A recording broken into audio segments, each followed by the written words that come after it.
നമസ്കാരം. കേരള ന്യൂസ് 60 വാർത്തകൾക്ക് വേണ്ടി നമ്മുടെ ചാനൽ സബ്സ്ക്രൈബ് ചെയ്യാൻ മറക്കണ്ട. ബെല്ലൈക്കൺ ക്ലിക്ക് ചെയ്താൽ മാത്രമാണ് ഞങ്ങളുടെ വാർത്തകൾ നിങ്ങൾക്ക് ലൈവായിട്ട് ലഭിക്കുകയുള്ളൂ. ലൈക്ക് ചെയ്യാനും ഷെയർ ചെയ്യാനും നിങ്ങളുടെ അഭിപ്രായം രേഖപ്പെടുത്താനും മറന്നു പോകരുത്. വാർത്തയിലേക്ക്.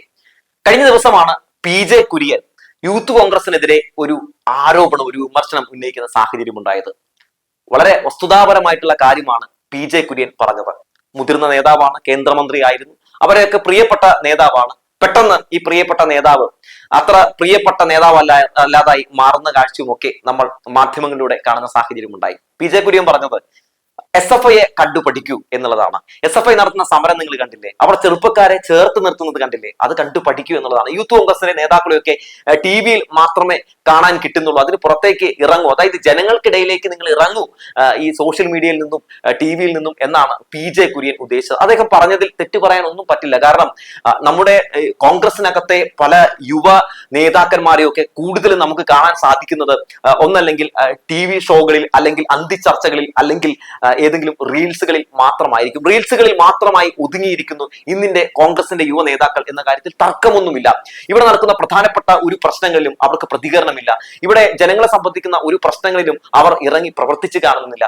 അവർക്ക് ആകെ ചെയ്യാൻ കഴിയുന്നത് വ്യാജ പ്രചരണങ്ങളുടെ പേരിൽ സംസ്ഥാന സർക്കാരിനെതിരെ കുറെ ഇല്ലാത്ത പെരുനുണകൾ പറഞ്ഞുകൊണ്ട് റീൽസും കുറച്ച് ഡയലോഗുകൾക്ക് BGM ഇട്ടും ഒക്കെ സമൂഹ മാധ്യമങ്ങളിൽ ഇങ്ങനെ കുറച്ച് പ്രചരിപ്പിക്കാൻ പറ്റും എന്നതിനപ്പുറത്തേക്ക് ജനങ്ങളുമായി യാതൊരു രീതിയിലുമുള്ള സമ്പർക്കം ഇവർക്കില്ല എന്നുള്ളതാണ് പ്രധാനപ്പെട്ട കാര്യം. അങ്ങനെ PJ കുര്യൻ പറയുന്നത് പൊതുവെ അദ്ദേഹം ഒരു സദുദ്ദേശപരമായിട്ട് പറയുന്ന ഒരു കാര്യമായിരിക്കാം. എന്തുകൊണ്ടാണ് അദ്ദേഹം അങ്ങനെ പറയുന്നത്? അതായത് യൂത്ത് കോൺഗ്രസ് എന്ന് പറയുന്ന ഒരു യുവജന സംഘടന, അതുപോലെ തന്നെ KSU എന്ന് പറയുന്ന വിദ്യാർത്ഥി സംഘടന, അങ്ങനെയുള്ള സംഘടനകൾ മൊത്തത്തിൽ കോൺഗ്രസ് നശിച്ചു പോകുന്നത് കാണുമ്പോൾ അങ്ങനെ നിങ്ങൾ നശിക്കേണ്ടവരല്ല, പൊതുവേതാ നിങ്ങൾ SFIനെ കണ്ടുപിടിക്കൂ, DYFIയെ കണ്ടുപിടിക്കൂ എന്നൊക്കെ അദ്ദേഹം കാണിച്ചു കൊടുക്കുകയാണ്. അപ്പോ അതങ്ങ് പെട്ടെന്ന് നമ്മുടെ രാഹുൽ മാങ്കൂട്ടത്തിന് ഇഷ്ടപ്പെടുന്നില്ല. രാഹുൽ മാങ്കൂട്ടത്തിന്റെ ശിങ്കടികൾ PJ കുര്യനെതിരെ വലിയ തോതിലുള്ള ആക്രമണങ്ങൾ നടത്തിക്കൊണ്ട് സമൂഹ മാധ്യമങ്ങളുടെ രംഗത്തേക്ക് വരുന്നു. അത് വലിയ വാർത്തയാകുന്നു. എന്നാൽ ഒരു ഘട്ടത്തിൽ പോലും രാഹുൽ മാങ്കൂട്ടം MLA പോലും, യൂത്ത് കോൺഗ്രസിന്റെ അധ്യക്ഷനാണ്, PJ കുര്യൻ എന്ന് പറയുന്ന മുതിർന്ന നേതാവിനെതിരെ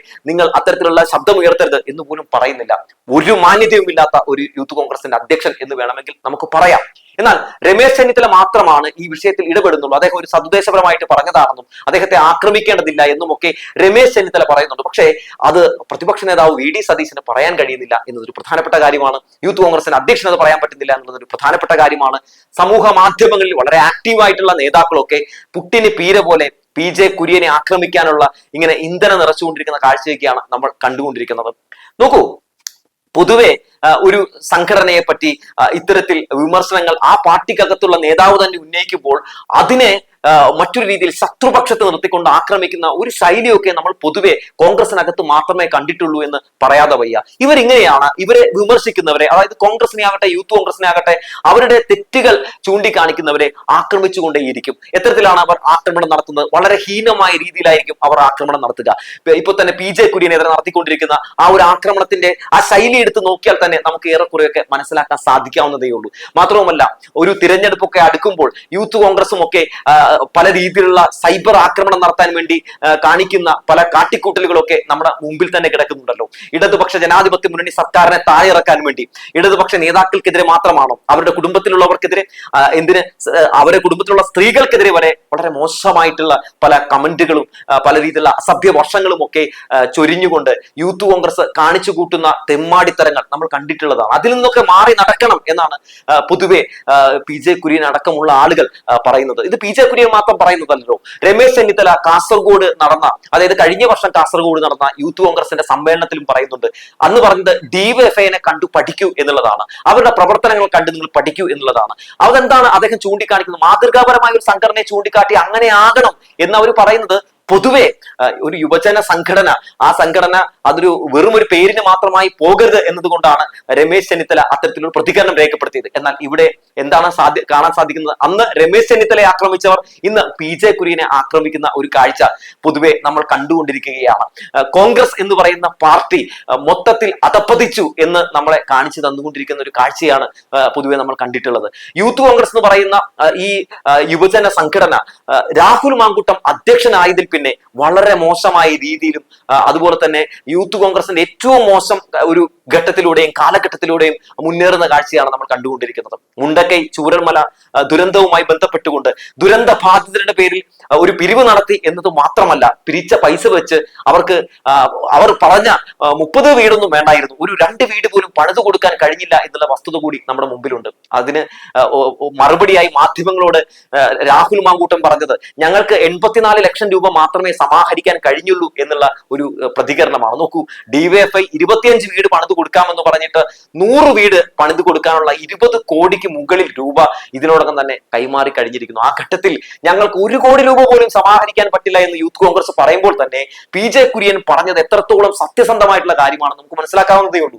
അതായത് അവർക്ക് ആ പണം സമാഹരിക്കാൻ കഴിഞ്ഞില്ല എന്ന് പറയുമ്പോൾ അവർക്ക് ജനങ്ങളുമായി യാതൊരു രീതിയിലുള്ള ഒരു ബന്ധവുമില്ല എന്ന് അവിടെ കാണിക്കപ്പെടുകയാണ്. മാത്രവുമല്ല, ആക്രി പെറുക്കിയും അതുപോലെ തന്നെ പല രീതിയിലുള്ള പണിയെടുത്തുമൊക്കെ ഡിവൈഎഫ്ഐ ആ തുക, അതായത് ആ വീടുകൾ പണിയുന്നതിന് വേണ്ടിയുള്ള തുക 25 വീടുകളല്ല, അവരെ 100 വീടുകൾ പണിയുന്നതിനുള്ള തുക കണ്ടെത്തുമ്പോഴും നോക്കൂ, യൂത്ത് കോൺഗ്രസിന് അവർ പറഞ്ഞ വീടുകൾ പോലും പണിതു കൊടുക്കാൻ കഴിഞ്ഞില്ല എന്ന് മാത്രമല്ല, മാധ്യമങ്ങൾ ഇപ്പോൾ ചോദിക്കുന്ന ചോദ്യങ്ങൾക്ക് ന്യായീകരണങ്ങൾ ഇറക്കാൻ മാത്രമേ അവർക്ക് കഴിയുന്നുള്ളൂ എന്നത് ഏറെ വേദനാജനകമായിട്ടുള്ള ഒരു കാര്യമാണ്. സത്യത്തിൽ യൂത്ത് കോൺഗ്രസിന് ഇതുപോലെ ഒരു മോശം ചീത്തപ്പേര് ഉണ്ടാക്കി കൊടുത്ത, ഒരു മോശം കാലഘട്ടം ഉണ്ടാക്കി കൊടുത്ത ഒരു അധ്യക്ഷൻ ഇതിനു മുമ്പ് ഉണ്ടായിട്ടില്ല എന്നാണ് എനിക്ക് തോന്നുന്നത്. ആദ്യമായിട്ടാണ് വ്യാജ തിരിച്ചറിയൽ കാർഡുകളൊക്കെ ഉണ്ടാക്കി അധ്യക്ഷനാണ് യൂത്ത് കോൺഗ്രസിനുള്ളത് എന്ന വാർത്തയൊക്കെ പുറത്തേക്ക് വരുന്നത്. ആരാണത് അത്തരത്തിൽ ഒരു പരാതി കൊടുക്കുന്നത്?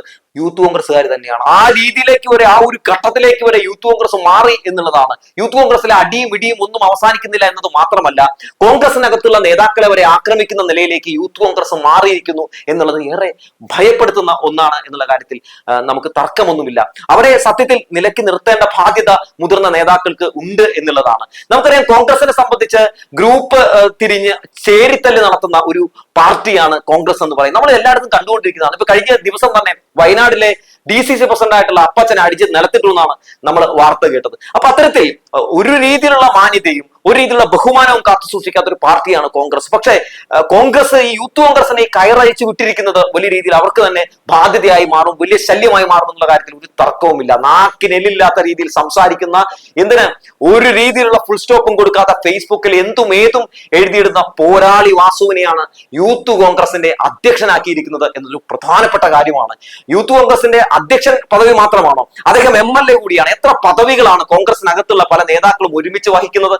അതായത് തെരുവിൽ കിടന്ന് അടികൊള്ളാൻ സാധാരണ പ്രവർത്തകരും കയ്യടി മേടിക്കാനും സ്ഥാനങ്ങളൊക്കെ മേടിച്ചെടുക്കാനും രാഹുൽ മാങ്കൂട്ടത്തെ പോലുള്ള ചില ആളുകളും എന്നുള്ളതാണ്. ഇവരൊക്കെ TV ഷോയിലിരുന്ന്, ഈ മൂക്കാത്ത മാമ്പഴങ്ങളൊക്കെ TV ഷോയിലിരുന്ന് ഇങ്ങനെ വലിയ രീതിയിലൊക്കെ ഗീർവാണങ്ങൾ അടിക്കും. പാവങ്ങളൊക്കെ അവിടെ പോയി ഇവർ നടത്തുന്ന വ്യാജ പ്രചരണത്തിന്റെ പേരിൽ അടിമേടിക്കുന്ന സാഹചര്യം ഉണ്ടാകും. കോൺഗ്രസിനെ കോൺഗ്രസ് ആക്കിയ കരുണാകരന്റെ മകളായിട്ടുള്ള പത്മജ വേണുഗോപാൽ രാഹുൽ മാങ്കൂട്ടത്തിന് നേരത്തെ രൂക്ഷമായ ഭാഷയിലാണ് സംസാരിച്ചത്. എന്തിന്? കരുണാകരന്റെ ഭാര്യയെ പറ്റി, പത്മജ വേണുഗോപാലിന്റെ അമ്മയെ പറ്റി, മുരളീധരന്റെ അമ്മയെ പറ്റി എത്ര മോശമായിട്ടുള്ള രീതിയിലാണ് രാഹുൽ മാങ്കൂട്ടം അന്ന് സംസാരിച്ചത്. അത് എത്ര വലിയ രീതിയിലുള്ള വാർത്തയായിരുന്നില്ലേ? എന്തായാലും രാഹുൽ മാങ്കൂട്ടം എന്ന് പറയുന്ന ഈ ഒരു യുവ നേതാവ് തീർത്തും കേരള രാഷ്ട്രീയത്തിനും യുവ നേതാക്കൾക്കും അപമാനമെന്ന് പറയാതെ വയ്യ. സത്യത്തിൽ PJ കുര്യനെതിരെ ഇത്തരത്തിലുള്ള ആക്രമണം നടത്തുമ്പോൾ അങ്ങനെ ആക്രമണം നടത്താൻ പാടില്ല എന്ന് പറഞ്ഞു കൊടുക്കേണ്ട ആളാണ് രാഹുൽ മാങ്കൂട്ടം എന്ന് പറയുന്നത്. അതായത് അദ്ദേഹം അവിടെ നടത്തിയിട്ടുള്ള ആ ഒരു പ്രതികരണം, ആ പ്രതികരണത്തിന്റെ യഥാർത്ഥ തലം എന്താണ് എന്ന് പോലും മനസ്സിലാക്കാൻ സാധിക്കാതെ അദ്ദേഹത്തെ വളഞ്ഞിട്ട് ആക്രമിക്കുന്ന പ്രവണത തീർത്തും അപലപനീയമെന്ന് പറയാതെ വയ്യ. നോക്കൂ, ഇത്തരത്തിലുള്ള പ്രവണത എവിടെയെങ്കിലും ഏതെങ്കിലും, അതായത് രാഷ്ട്രീയ പാർട്ടികളിൽ നമ്മൾ കണ്ടിട്ടുണ്ടോ? അത് നമ്മൾ കണ്ടിട്ടുള്ളത് BJPയിലും കോൺഗ്രസിലും മാത്രമാണ്. എന്തുകൊണ്ടാണ് ഇവർക്ക് ഈ പറയുന്ന മുതിർന്ന നേതാക്കളോട് യാതൊരു രീതിയിലുള്ള ബഹുമാനവും ഇല്ലാതായി മാറുന്നത്? അതായത് ഇന്ന് നിങ്ങൾ കൊടി പിടിച്ച് നടക്കുന്നുണ്ടെങ്കിൽ, അല്ലെങ്കിൽ ഇന്ന് നിങ്ങളുടെ പാർട്ടിക്ക് എന്തെങ്കിലുമൊക്കെ ആകാൻ കഴിഞ്ഞിട്ടുണ്ടെങ്കിൽ, നിങ്ങൾക്ക് മുന്നേ കൊടി പിടിച്ച് നടന്നവർ അങ്ങനെ നടന്നതുകൊണ്ടും ശബ്ദം ഉയർത്തിയത് കൊണ്ടുമാണെന്ന് എന്തുകൊണ്ടാണ് അവർക്ക് തിരിച്ചറിയാൻ കഴിയാതെ പോകുന്നത്? എന്തായാലും രാഹുൽ മാങ്കൂട്ടത്തെ പോലുള്ള ആളുകളെയൊക്കെ യൂത്ത് കോൺഗ്രസിൽ നിന്ന് എടുത്തു മാറ്റിയാൽ ഒരുപക്ഷെ യൂത്ത് കോൺഗ്രസ് ഒക്കെ ഒന്ന് നന്നാകാനുള്ള ഒരു സാധ്യത കാണുന്നുണ്ട് എന്നുള്ളതാണ് പറയാറുള്ളത്. സംഘപരിവാറിനെതിരെ സംസാരിക്കാൻ കഴിയാത്ത, അതുപോലെ തന്നെ മറുനാടൻ ഷാജിനെ പോലുള്ളവരുടെയൊക്കെ തോളത്ത് കൈയിട്ടുകൊണ്ട് നടക്കുന്ന, PV അൻവറിന്റെ ഒക്കെ വീട്ടില് രാത്രി പോയിട്ട് വോട്ടിന് വേണ്ടി കാല് പിടിക്കാൻ പോകുന്ന ഇത്തരം രാഹുൽ മാങ്കൂട്ടങ്ങളൊക്കെ യൂത്ത് കോൺഗ്രസിന്റെ തലപ്പത്ത് ഇരിക്കുന്നിടത്തോളം കാലം നാളെ ഇത് പല നേതാക്കൾക്കും സംഭവിക്കാനുള്ള സാധ്യതയുണ്ട്. ഇന്ന് PJ കുര്യനാണെങ്കിൽ നാളെ ആ പേരുകളിൽ മാത്രമേ വ്യത്യാസം വരികയുള്ളൂ. ആക്രമണങ്ങൾ ഇതുപോലെ തന്നെയായിരിക്കും എന്ന് പറഞ്ഞു വെച്ചുകൊണ്ട് നിർത്തുകയാണ്.